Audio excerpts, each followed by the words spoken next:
College life is going to be way different this fall in the age of COVID. With us now, the president of the University of St. Joseph, Rhona. President Free, thanks for being with us here today. Thanks for having me.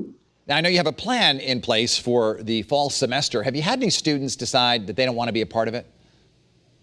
So far, we have not. We realize that there's still time and students may be reconsidering, but I think we've been able to effectively convey to students that we are creating a safe environment. They want to be back in class. They want to be on campus. So we haven't had students drop out yet.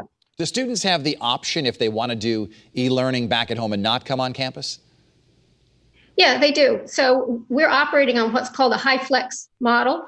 So all classes can be taken either remotely or in person. We realize that there are some students who, for various reasons, may feel more comfortable being at home when they take classes, and that's fine. They may change their mind partway through the semester, and that's fine too. They can start out remote and then decide to be in on-ground classes. But we're expecting that most students will be back on campus on August 31st for classes in a face-to-face environment. It'll be different. They're going to be separated by 6 feet. They'll be in classrooms that seem a little empty because they'll be much bigger than the ones that classes are typically held in.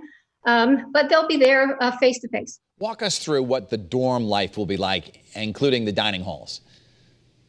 So the dining halls will comply with restaurant guidelines. And then there are some places where we may be more strict than a restaurant, but students will be spread out. We've moved out tables, we've moved out chairs. There will be grab and go options so that students can pick up their meals, take them back to their residence halls or out to outside if they like. And then dormitories, there will be no kitchens available for students to use in the dormitories. We'll restrict access to some lounge areas so that students are spread out.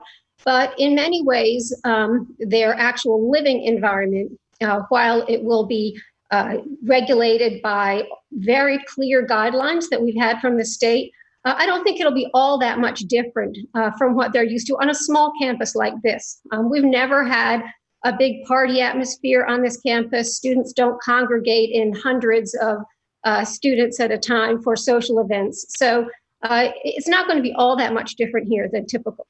Will students be tested periodically or every day as they enter a certain building? And what happens if someone does have COVID on campus? Is the whole place shut down?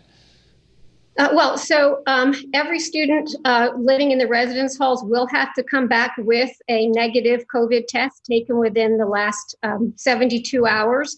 And then we will be testing students periodically as the semester goes on.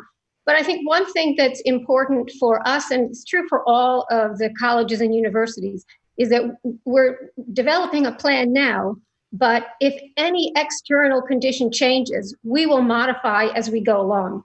So right now, we don't plan to test every student every week, but if circumstances change, we may do that. So we'll change to whatever seems safest. I want to talk a little bit about tuition. Let's say that someone's a month into this and they're like, I just can't do this. I'm going to drop out. Do they get any refunds at all? And will there be any reduction in tuition? I know that I'm not sure how many schools, but I know Williams College has decided they're going to reduce tuition because you're not getting the full college experience.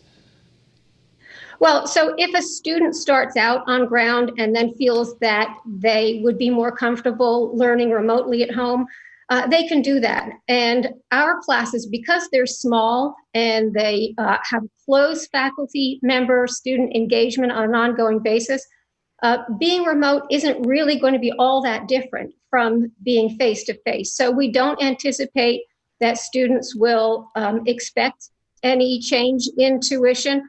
And we really don't expect that many students will switch from being on ground to being online unless they develop their own change in their personal conditions. It's going to be a fascinating year, one for the history books. Rhona, the president of the University of St. Joseph, we appreciate you joining us today. Thank you for having me.